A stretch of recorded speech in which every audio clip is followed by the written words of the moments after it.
小朋友，我係 Connor 老師啊。今日我哋學認字，認兩個字，一個係個心字，而另一個係個花字，係有關於母親節嘅。你準備好未？好，首先攞你隻魔法手指出嚟，我哋試下寫個心字先啦。好，麻利麻利空。好，跟住第一畫係紅色開始嘅，紅色點，橙色隻環鈎，黃色點，綠色點，呢個係咩字啊？係個心字。好，再嚟寫多次咯噃，準備麻利麻利空，你隻魔法手指喺邊度？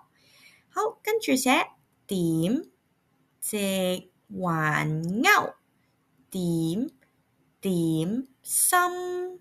心呢個字咧可以做一啲配詞嘅喎，你睇下咩配詞先。第一個係我哋好開心，係咪做一個開心嘅樣咧？開心。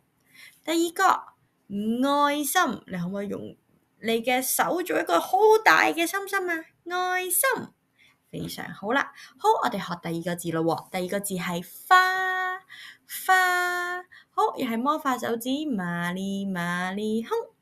好，跟住彩虹嘅顏色寫咗先，準備環，隻黃色環，綠色隻，深藍色撇，淺藍色隻，紫色撇，粉紅色隻環鈎。呢個係咩字啊？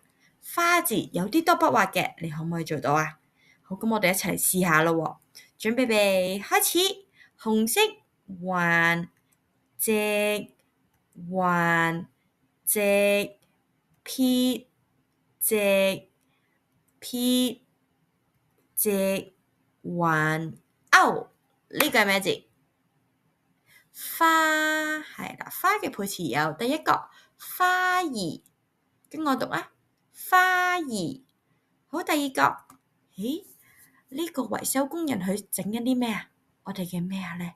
係啦，喺上面，屋企上面都有嘅，呢個叫天花板。跟我一齊讀啊，天花板。你屋企有冇天花板嘅？有，你望下先，你望下你屋企嘅天花板係咪都有個花字咧？係啦，咁今日嘅認字就去到呢度啦，我哋下次再見啦，拜拜。